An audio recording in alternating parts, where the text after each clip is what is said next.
오늘 나눌 말씀은 바람처럼 불처럼입니다.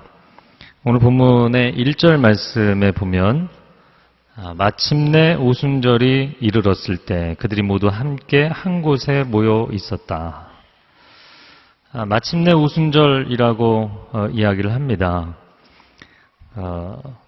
오순절날 성령의 강림의 역사가 나타났는데 그 사건은 사실 이 사도들이 또 120문도가 마가의 다락방에서 모여서 기도할 때 기도하는 내내 조금씩 나타난 것이 아니고 어느 한순간에 갑자기 나타난 사건입니다. 기도하는 그곳에 모여있던 사람들의 입장에서 보면 아니 하나님께서 뭔가 이렇게 사인을 계속 주시면 그 다음 기도하기가 좀 좋잖아요.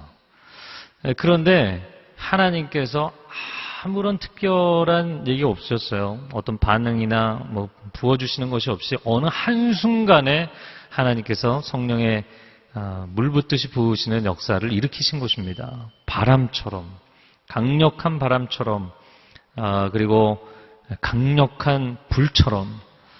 그래서 어떤 이 본문에 대한 해석하는 분은 이렇게 표현을 했더라고요. 120명이 앉아있는 그 방 안에 토네이도가 분다고 생각을 해봐라. 그럴 정도의 강력한 성령의 바람이 일어났다. 성령의 불이 각 사람에게 임하였다라는 것이죠. 근데 저는 이 말씀을 묵상하면서 하나님의 응답, 약속하신 성령의 임재를 기다리라는 그 하나님의 약속에 대한 응답이 갑작스럽게 일어났다는 거예요. 그래서 본문의 2절 말씀에 보면 하늘로부터 갑자기 급하고 강한 바람이 이렇게 이야기합니다. 근데 본문의 1절에서는 또 마침내라고 되어 있죠. 갑자기와 마침내입니다. 그래서 갑자기 일어난 사건인 것 같지만 사실은 하나님의 때의 완성이 맞춰졌기 때문에 파이널리 마침내 일어난 사건인 것이죠. 우리가 하나님의 응답을 경험하고 하나님의 기적을 체험할 때 그것은 어느 한순간에 일어납니다. 근데 우리는 그 순간이 오기까지 하나님 너무 시간을 연장하고 계시는 것이 아닙니까? 하나님의 때가 늦어지고 있는 것이 아닙니까? 라고 이야기합니다. 심지어 어떤 사람들은 하나님 응답을 안 하시니까 자꾸 늦어지니까 기도하는 것을 내려놔야겠다. 하나님 앞에 간구하는 것을 내려놔야겠다. 중단하고 포기하는 분들도 계세요. 그러나 여러분 하나님이 침묵하고 계신 그때에도 하나님은 일하고 계신 줄로 믿습니다. 하나님은 침묵하고 계신 그때에도 하나님은 하나님의 때를 기다리고 계신다는 거예요. 그리고 어느 한순간에 갑자기 일어난 일 같지만 사실은 마침내 일어난 일인 것이죠. 저는 이거 묵상하면서 비행기가 떠올랐어요. 이게 활주로에 비행기가 계속 달리죠. 그런데 그 어떤 비행기도 달리다가 아무리 달려도 비행기 동체가 뜨지를 않으니까 비상하지 않으니까 그만두겠다 포기하진 않아요. 아무리 긴 거리를 달릴지라도 아무리 엔진에 힘이 들어갈지라도 아무리 많은 연료를 쓸지라도 비행기가 활주로를 달릴 때는 뜨겠다는 분명한 의지가 있는 것이에요. 여러분 하나님의 응답이 임하기까지 포기하지 않는 기도 생활을 할 수 있기를 바랍니다. 자, 그리고 오늘 본문을 묵상하면서 또 한 가지 재밌는 것은 모두가 함께 한 곳에 모여 기도할 때 성령의 임재가 나타났어요. 근데 뭐가 그렇게 특별히 재밌는 요소가 없지 않는가? 근데 사람은 각자 관심 있는 분야가 보이는 거잖아요. 근데 저는 이 기도의 장소가, 기도의 시간이 특별히 새벽 시간이 아니었겠나 이런 생각을 합니다. 저는 새벽 기도 나오시는 분들을 특별히 사랑합니다. 근데 왜 그렇게 생각하냐면 이 사람들이 취했나 보다. 벌써 취했나 보다. 이야기를 하니까 베드로가 오늘 본문 뒷부분에 15절에서 해명을 하는 장면이 나오는데 오전 9시입니다. 우리가 취할 시간이 아닙니다. 이 얘기를 해요. 이게 저녁이나 한밤중이 아니라는 거예요. 그러면 제자들이 전날 기도하고 각자 쉬다가 오전 9시에 모였는데 갑자기 성령의 임재가 나타났을까요? 그러니까 적어도 새벽부터 기도를 했든지 아니면 철야 기도를 한 것 같아요. 그래서 뜨겁게 기도하는 가운데 성령의 역사가 나타났어요. 그럼 성령의 역사가 어떤 현상으로 나타났는가? 2절, 3절, 4절에서 세 가지로 설명을 합니다. 2절 말씀을 같이 읽어보겠습니다. 그때 시작. 그때 하늘로부터 갑자기 급하고 강한 바람 같은 소리가 있었고 그들이 앉아있던 온 집을 가득 채웠습니다. 급하고 강한 바람 같은 소리. 성령의 임재는 바람과 같다. 여러분, 바람은 눈에 보이지 않습니다. 손에 잡히지 않습니다. 그럼에도 불구하고 바람이 불었다는 것은 굉장히 분명한 사건이죠. 바람이 불면 물결이 일고 바람이 불면 나뭇가지가 흔들리고 바람이 불면 우리 피부로 느끼는 것이죠. 내가 성령의 이런 강력한 임재 체험, 성령님이 정말 임재하시는 체험을 했는가? 어떤 분은 긴가민가한 분들이 있어요. 그런데 사실은 그럴 수 없다는 거예요. 영적인 사건이지만 그것은 너무나 분명한 사건이기 때문이에요. 그래서 오늘 본문에 하늘로부터 급하고 강한 바람 같은 소리, 땅에서 불어오는 바람이 아니라 하늘로부터 임하는 급하고 강한 바람 같은 소리가 방 안 가득 채웠다라고 말씀합니다. 자, 그 다음 3절을 보겠습니다. 시작. 그리고 마치 불같은 혀들이 갈라지는 것이 그들에게 나타나 그들 각 사람 위에 임했습니다. 불같은 혀들이라고 표현이 되어 있는데 불의 혀라는 표현은 이 불꽃을 형상화해서 표현한 것입니다. 이 불이 이렇게 타오를 때 이글이글 타오를 때 이제 불꽃들이 피잖아요. 그 이야기를 하고 있습니다. 성령님은 불과 같으시다. 이 불은 순식간에 모든 것을 태워버리고 불은 모든 것을 깨끗하게 비우는 정련하는 작용이 있죠. 성경 전체를 보면서 하나님의 임재의 불이 두 가지로 크게 나타납니다. 한 가지는 심판하시는 불, 악인들을 태우시는 불. 신명기 4장 24절 말씀에 내 하나님 여호와는 소멸하는 불이시다. 소멸하시는 불이다. 그렇게 나옵니다. 그래서 악인들을 심판하시는 하나님의 강력한 불. 그러나 또 한 가지 하나님의 임재로부터 나오는 불은 이스라엘 백성들을 광야 40년 동안 지켜주시고 인도하시는 불기둥으로 나타나고 미디안 광야에서 모세에게 응답하실 때 모세에게 나타나실 때 그리고 갈멜산에서 엘리야 선지자에게 응답하실 때도 불로 나타나셨죠. 그래서 불로 임하시는 그 하나님은 소멸하시는 악인들을 소멸하시는 불로 나타나실 뿐만 아니라 하나님의 은혜의 임재로 나타나시기도 합니다. 바람같이 불같이 임하시는 성령님, 그 성령님이 우리 가운데 임하시면 우리의 옛 자아가 죽게 되고 아주 뿌리 깊이 내리고 있는 쓴뿌리들과 미움과 분노와 세상의 헛된 정욕과 다툼과 우울함과 불안함, 이 모든 것들, 우리 안에 있는 더러운 것들, 어두운 것들을 다 태우시는 줄로 믿습니다.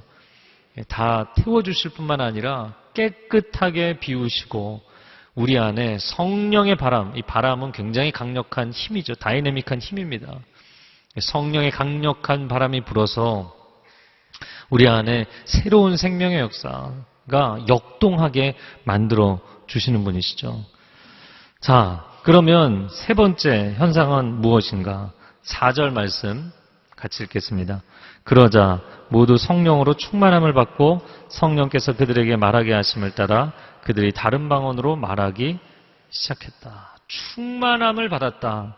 사도행전 1장 5절에서는 너희가 성령으로 세례를 받게 될 것이다 말씀했는데 그 성령의 세례를 경험하면서 성령의 충만함을 받게 됐다.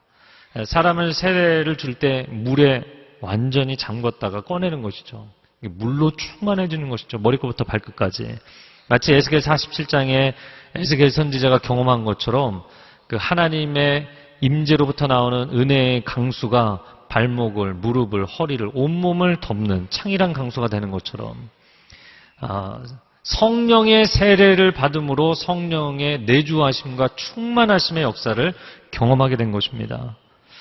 그런데 이렇게 성령으로 충만해지면 사람이 바뀝니다. 인격적인 변화가 일어납니다. 인격적인 변화라는 것은 인격의 3요소, 지정의의 변화가 일어납니다. 첫 번째, 성령께서 충만히 임재하시면 우리 생각에 질서가 임합니다. 할렐루야. 여러분, 생각이 많다고 해서 생각에 질서가 있는 것은 아니죠. 생각이 많다고 해서 그 사람의 생각이 생산적인 것도 아니죠. 생각이 많다고 해서 꼭 지혜가 있는 것도 아닙니다. 어떤 사람들은 생각이 머릿속에서 실타래처럼 꼬여서 오히려 생각이 많을수록 지혜로운 판단을 할 수 없고 결정을 할 수 없고 너무 생각이 많아서 가지수가 너무 많이 보여서 결정을 못하고 행동을 못하는 사람들도 있어요. 생각이 많아서 뭐 골치가 아프고 잠이 안 오고 고통스러워하는 사람 있으시죠? 제가 이런 사람을 어떻게 잘 알까요? 제가 그런 유형의 사람이기 때문이에요. 제가 성령님 만나지 못했으면 저는 맨날 생각하다 고민하다 끝났을 거예요. 여러분, 그렇게 생각이 너무 많기 때문에 고통스러워하는 사람들은 성령의 충만한 임재하심을 사모하시기 바랍니다. 성령님 임하시면 우리 생각에 질서를 주세요. 그리고 생각이 우리 안에만 머물러 있고 실행되지 않으면, 밖으로 표현되지 않으면 안에서 고인물처럼 썩어 들어가요. 이것이 정말 사실인지 진실인지 검증할 수 있는 프로세스가 없어요. 생각하는 것을 표현하고 풀어내는 게 굉장히 중요하거든요. 예술가들의 고통이 그거잖아요. 작가도, 그리고 뭐 그림 그리는 화가도 속에는 잔뜩 있는데 이거 표현이 안 되면 너무 고통스러운 거거든요. 일반적인 사람들도 다 마찬가지입니다. 하나님은 하나님의 생각을 창조 세계로 다 풀어내신 분이신 줄로 믿습니다. 우리는 하나님의 형상으로 지음받은 존재들이에요. 하나님의 영이 우리 안에 충만히 임하시면 우리 생각에 질서가 임하고 그 생각이 실행될 수 있는 힘을 주세요. 할렐루야. 그런 체험이 있기를 바랍니다. 또한 두 번째는 성령께서 충만히 임재하시면 우리의 감정에 평안이 임합니다. 늘 불안하고 초조한 사람들, 늘 미래를 향해서 노심초사 걱정하고 두려워하는 사람들, 감성이 풍부한 것은 좋은데 이 감성이 풍부하다 못해 한 번 우울에 빠지면 빠져나오지를 못하는 사람들, 감정 조절이 잘 안 되는 사람들, 그런 사람들 성령께서 임하시면 그의 감정 가운데 평안과 기쁨을 허락해 주시는 줄로 믿습니다. 이것이 좋은 거예요. 그래서 성령님은 마치 우리 감정의 조련사와 같은 분이세요. 막 널뛰기를 하는 야생마를 준마로 조련하시는 것이죠. 그래서 우리 감정 가운데 성령께서 임하시면 성령의 임재의 첫 번째 특징, 이 평안함 가운데 기쁨을 주세요. 세상의 엔터테인먼트, 세상의 즐거움이 주는 사람을 들뜨게 만드는 이 조증의 즐거움 말고요. 성령께서 임하시면 너무너무 평안한데 기쁜 거예요. 여러분, 그러한 기쁨이 여러분의 삶에 체험되기를 바랍니다. 세 번째, 성령께서 임하시면 우리의 의지에 거룩을 허락하십니다. 사실 이 자유의지의 기능이 잘못된 분들이 많습니다. 사실 모든 인간은 자유의지의 기능이 잘못되어 있어요. 근데 의지가 약한 사람, 의지 박약, 의지가 악한 사람, 내가 복수하리라, 원한을 갚으리라, 나쁜 일을 계획하고 그걸 실행하겠다고 생각하는 사람, 의지가 약한 사람, 의지가 악한 사람, 그리고 의지가 없다시피 한 사람.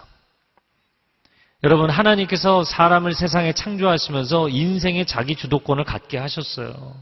심지어 하나님을 사랑하는 것도 스스로 선택할 수 있게 해주셨어요. 이거는 엄청난 리스크잖아요. 그럼에도 불구하고 하나님은 사람에게 자기 주도적 결정권을 주셨어요. 그래야만 온전한 인격체가 되기 때문이에요. 그런데 환경에 끌려다니고 사람들에게 끌려다니고 가끔 우리가 뉴스에 보면 일방적으로 뭐 직장에서나 아니면 가정에서나 인간관계에서 와, 이건 너무 지나친 학대다 싶을 정도로 당하는 사람들 있잖아요. 그럼에도 그 굴레에서 벗어나지 못하는 경우들이 있어요. 사람에게 끌려다니고 종처럼 사는 의지 자체를 잃어버린 사람들, 또 의지가 악한 의지를 가진 사람들, 사단에게 종처럼 끌려다니는 사람들, 의지의 기능에 문제가 생긴 사람들, 성령의 충만한 임재하심을 사모하십시오. 성령께서 임하시면 우리의 의지를 건강하게 만들어주시고 거룩하게 만들어주세요.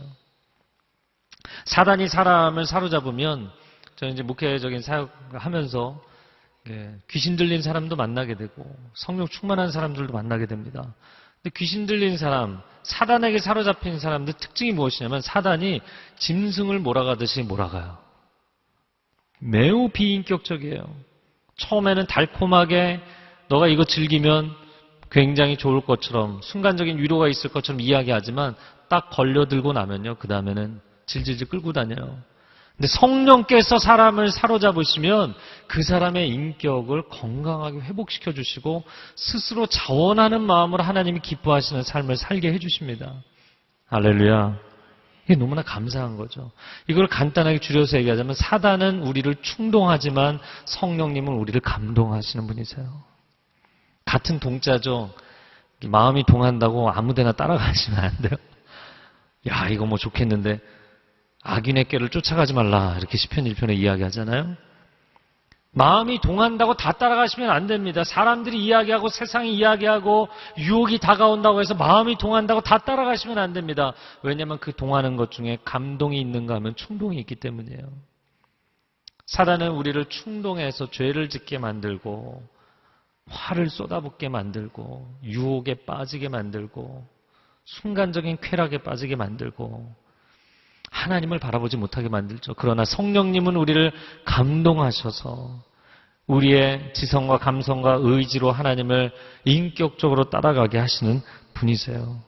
근데 그렇게 성령께서 충만히 임재하시니까 우리 속에 있는 것이 밖으로 나오게 돼 있잖아요. 컵에 뭔가를 계속 부으면 가득 차면 이게 흘러가게 돼 있잖아요. 그런 것입니다. 그래서 성령의 충만함 가운데 흘러나오게 된 것이 있는데 그것이 성령의 언어 방언입니다. 그래서 오순절 성령 강림 사건에서 4절 하반절을 보면 방언을 했다. 자, 그런데 이 단어가 3절에 나오는 불같은 혀들, 이 혀라는 단어 영어로 텅이잖아요. 이 글로사라는 헬라어입니다. 근데 이 단어와 4절에 나오는 방언으로 이야기했다. 그 방언도 글로사예요. 그러니까 우리말 번역상으로는 사실 그게 캐치가 안 되지만 원어 성경을 보면 이 두 개의 단어를 동일한 단어를 사용한 이유가 있어요. 방언은 사람이 자의적으로 하는 것이 아니라 성령께서 주시는 역사라는 거예요.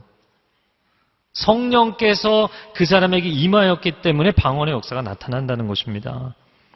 그런데 오늘날 은사 중지론, 은사 폐지론, 은사에 대해서 거부 반응을 보이는 분들 중에 그런 얘기를 하는 분들도 있어요.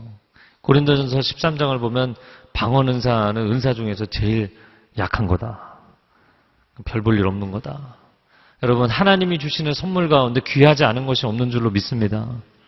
그래서 신앙생활 하시면서도 또 교단적 배경, 또 본인의 신앙 스타일에 따라서 방언하는 사람이 있으면 꺼려하고 시끄럽다고 집에서 방언 못하게 하고 그런 분들도 있죠.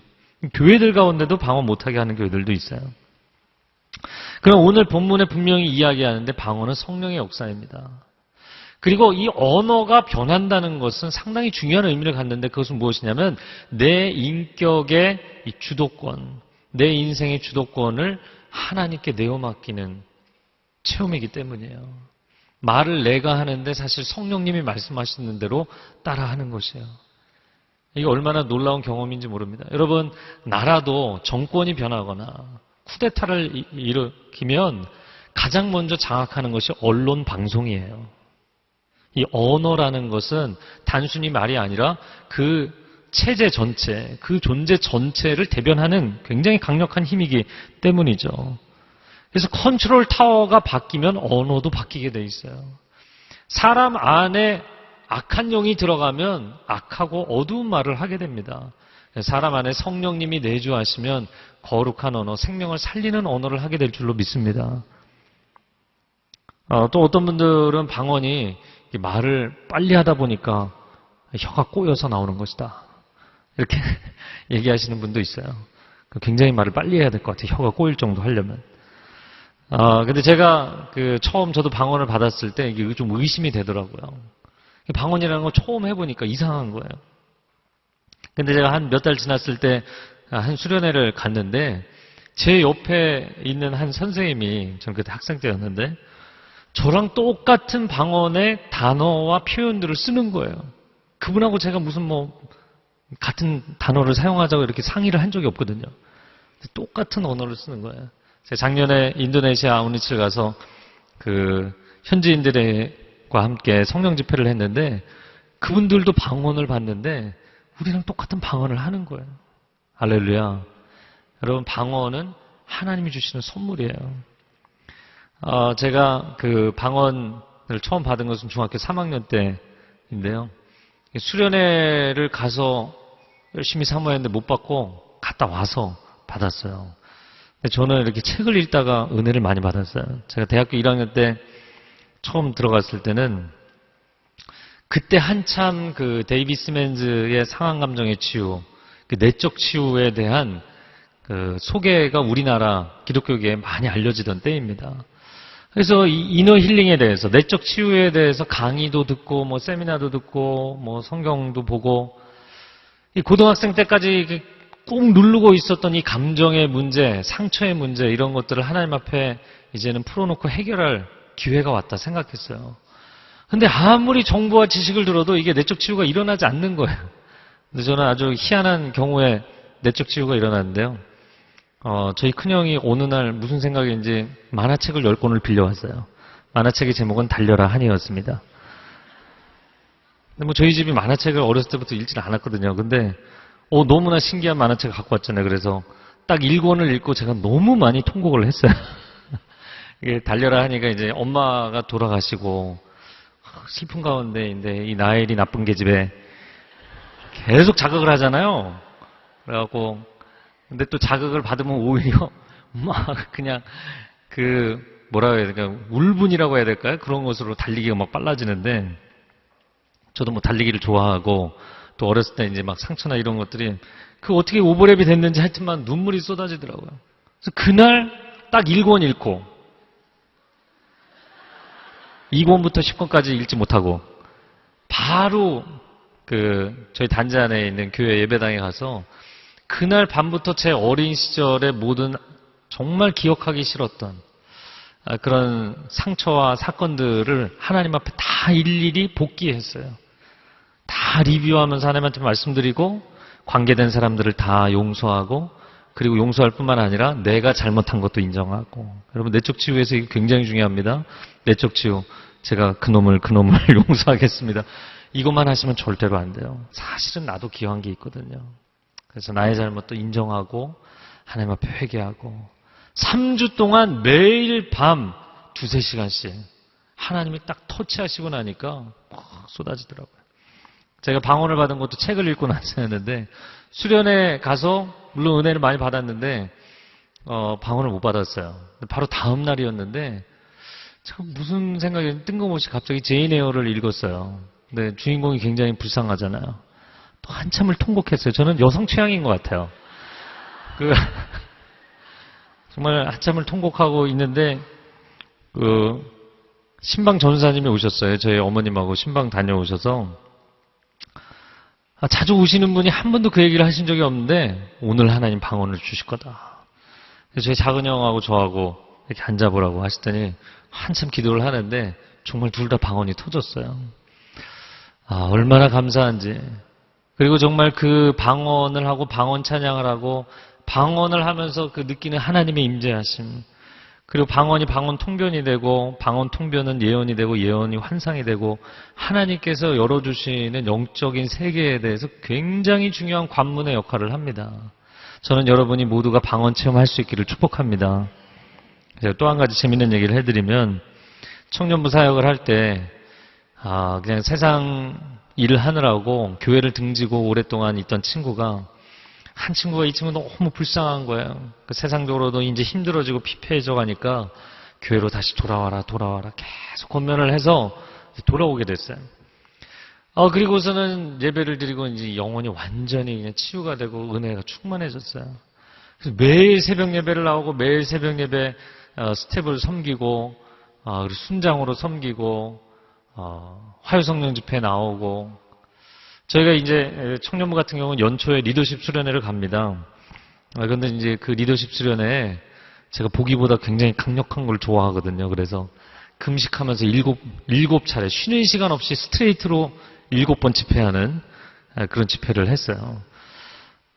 이 친구가 간절히 방언을 사모했어요. 근데 그 리더십 수련회가 주일날 끝났는데 방언을 못 받았다고 실망해 있더라고요. 월요일 지나서 화요일 날 이제 화요 성령 집회 제가 메시지를 해야 되는데 본문 스케줄을 보니까 바로 이 본문이에요. 방언. 근데 그 친구가 화성에 항상 나오거든요. 그래서 제가 이 설교 준비를 하면서 부담스러운 거예요. 아니 7번 집회를 금식하면서도 못 받았는데 화성에 나가서 또 못 받으면 얼마나 실족할까. 목사가 믿음이 없어갖고요.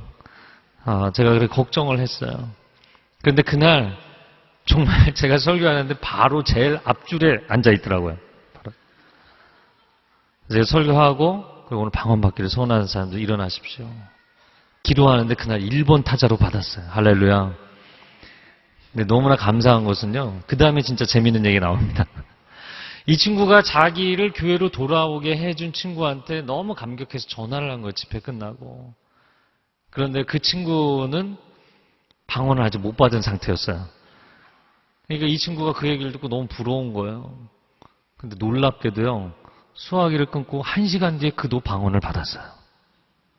성령의 역사하심과 감동하심이 수화기 너머까지 흘러가더라고요. 할렐루야. 그래서 여러분, 여러분의 언어가 성령의 임재를 체험하기를 바랍니다.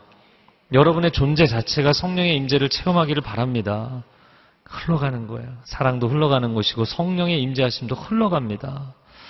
추석에 가족들이 모인다고 그냥 즐거워지지 않잖아요. 쉼의 시간을 갖는다고 정말 내적 안식이 오는 것은 아니잖아요. 여러분 성령님께서 여러분의 가정의 모임 가운데 함께 하시기를 바랍니다. 그리고 여러분의 쉼의 시간이 진정한 영적 안식이 될 수 있기를 축복합니다. 오늘 본문의 5절 말씀 한번 읽겠습니다. 5절 시작. 그때 세계 각 나라로부터 온 경건한 유대 사람들이 예루살렘에 머물고 있었습니다.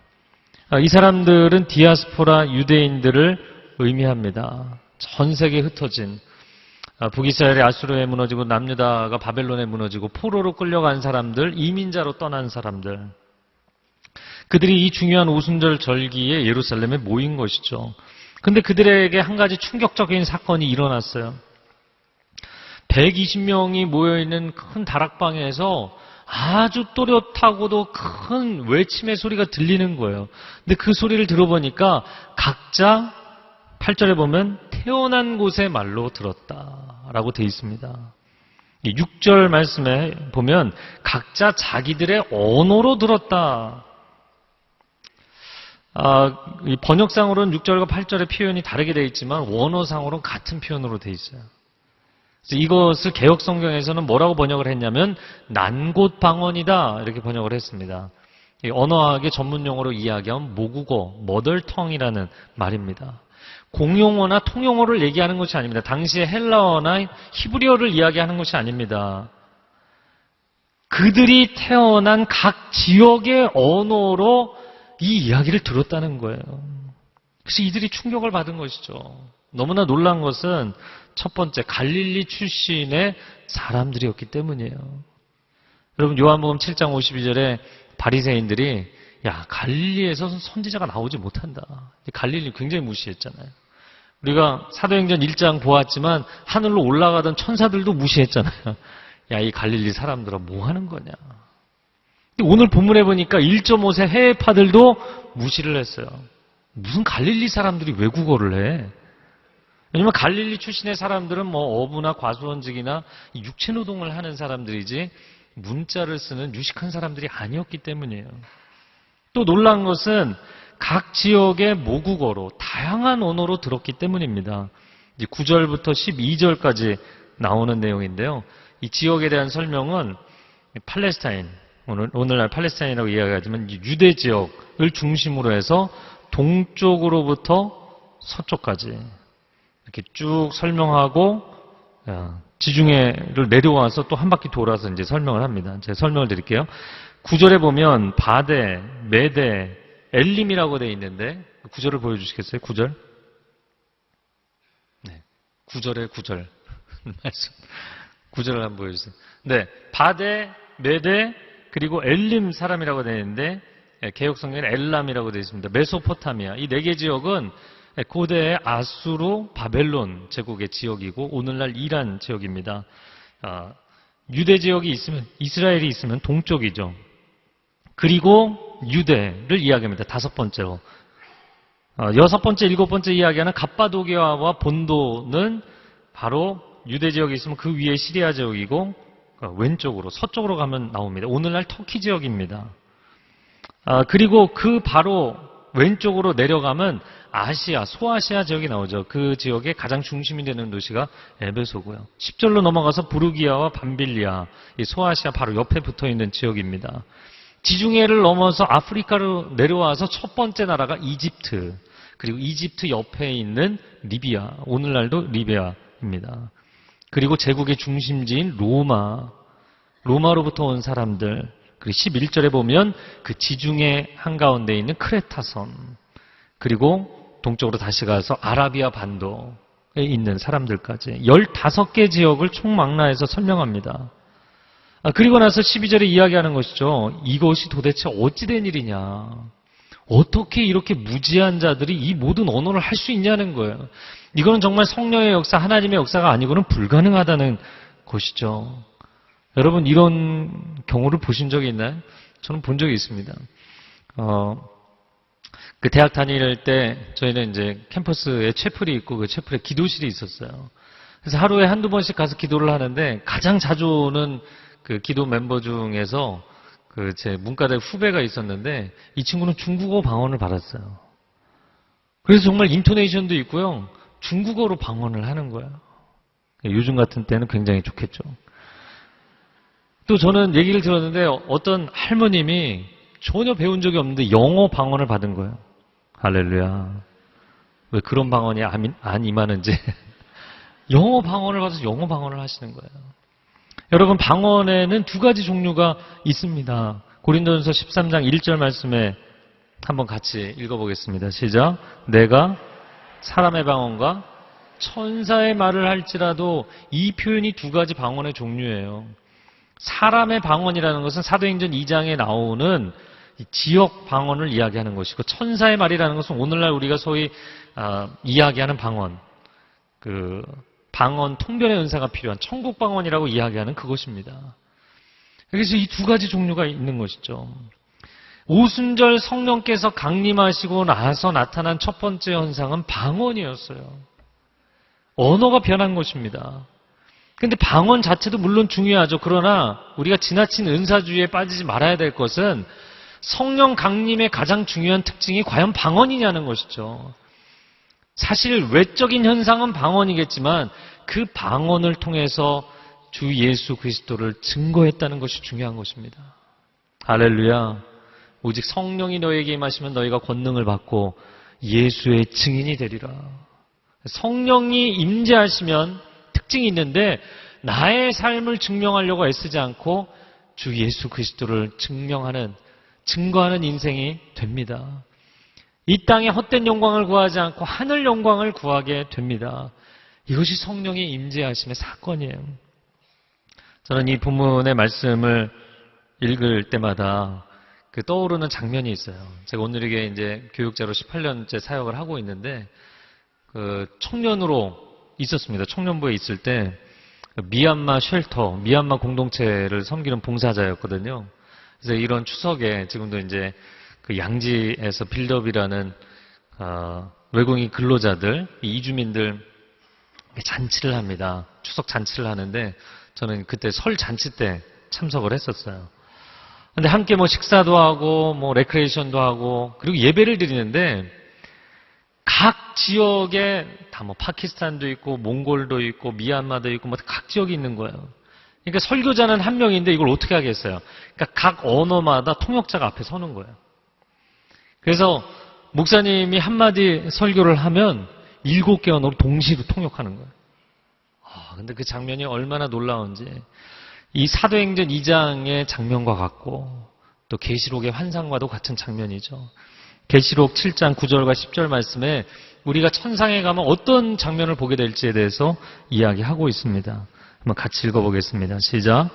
2일 후에 내가 보니 각 나라와 족속과 백성과 방언에서 아무도 능히 셀 수 없는 큰 무리가 나와 흰옷을 입고 손에 종려가지를 들고 보좌 앞과 어린 양 앞에 서서 큰 소리로 외쳐 이르되 구원하심이 보좌에 앉으신 우리 하나님과 어린 양에게 있도다. 아멘. 그날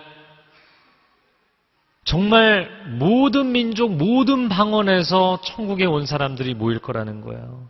굉장히 다양한 방언으로 하나님을 찬양할 것입니다. 그러나 그럼에도 불구하고 동일한 성령의 언어로 찬양하기 때문에 그 찬양과 그 언어의 고백이 조화를 이루는 거예요. 여러분 방언 찬양 들어보셨나요? 정말 다 다른 소리를 내도 100명이 1000명이 방언 찬양을 해도 놀라운 하모니를 이룹니다. 성령의 역사죠. 여러분 사람들이 다 다릅니다. 그러나 성령이 그 공동체에 임하면 동일한 마음, 동일한 역사를 일으키시는 줄로 믿습니다. 이제 이번 주 추석 가족들이 모이고 또 함께 쉼의 시간을 갖습니다. 오늘 바람처럼 불처럼 임하시는 성령님, 세상의 헛된 바람이 우리 안에 불어오는 것이 아니라 성령의 바람과 성령의 감동하심을 따라 사는 인생이 되게 하여 주옵소서. 세상 헛된 영광을 위해서 나를 불태우며 사는 것이 아니라 성령께서 주시는 열정과 하나님 나라에 대한 꿈으로 인생을 불태울 수 있게 하여 주옵소서. 이러한 고백이 우리 모두에게 있기를 주님의 이름으로 축복합니다. 오늘 앞부분에 찬양했던 찬양인데요. 이 찬양을 다시 한번 고백했으면 좋겠습니다. 여러분 이 가사가 정말 내 영혼의 고백입니다. 이 고백하는 마음으로 이 찬양을 함께 부르고 기도했으면 좋겠습니다.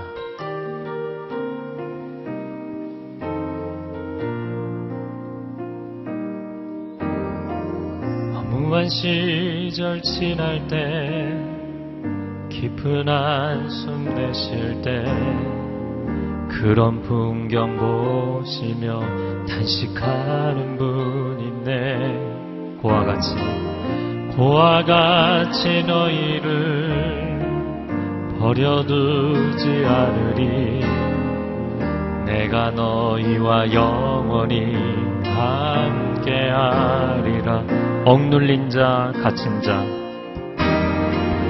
억눌린 자 갇힌 자, 자유함이 없는 자, 피난처가 되시는 성령님 계시네.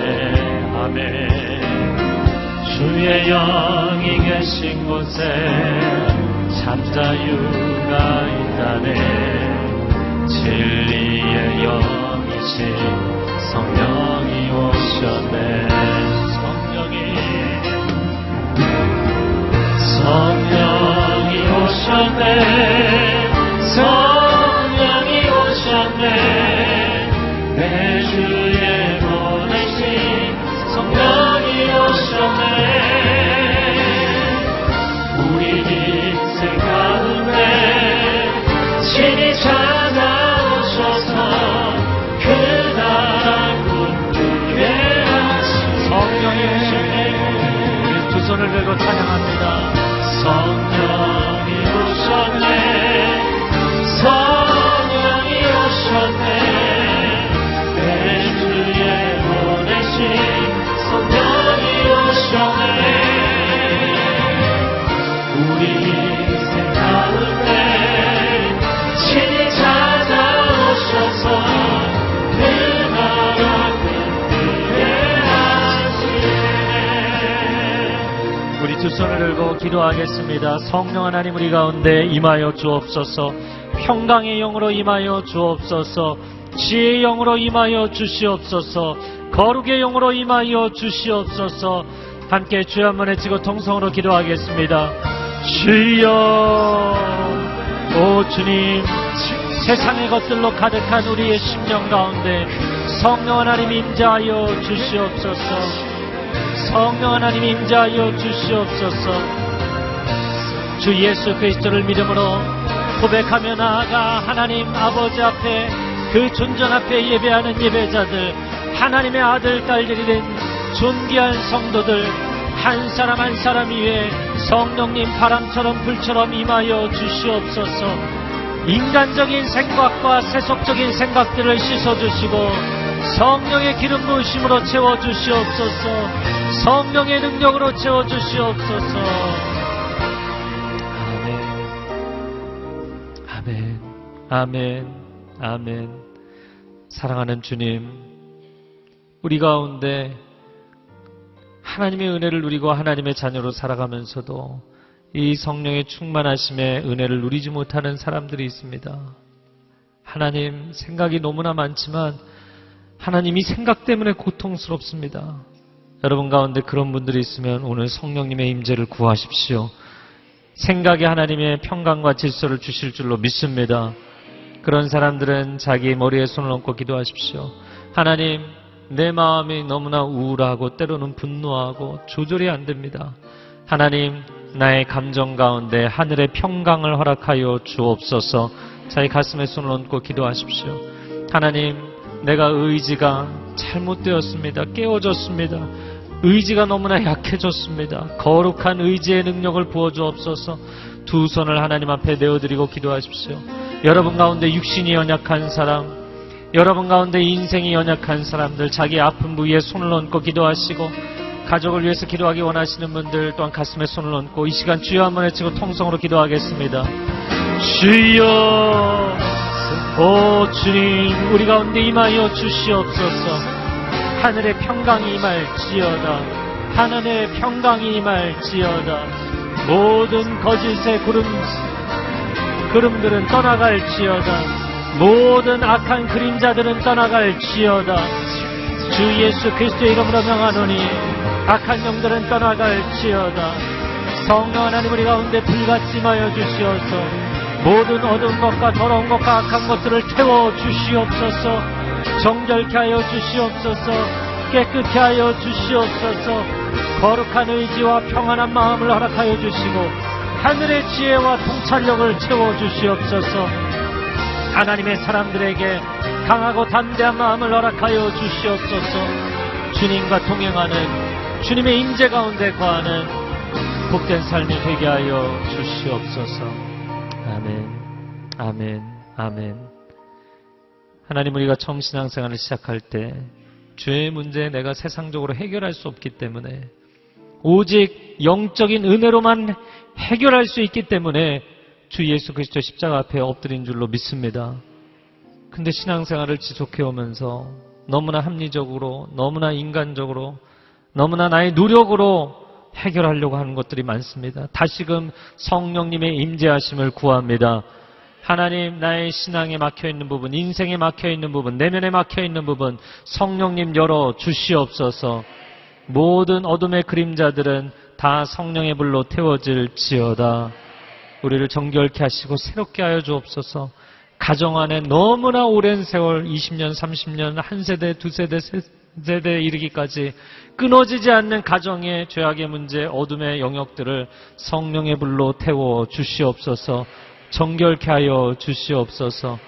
그래서 성령 하나님, 우리를 고와 같이 내버려 두지 아니하시고 우리에게 임재하셔서 하나님 나라를 꿈꾸게 하신다 약속하셨사오니 이 찬양이 우리의 평생의 주제가 되게 하시고 하나님, 이것이 우리의 간증이 되게 하여 주옵소서.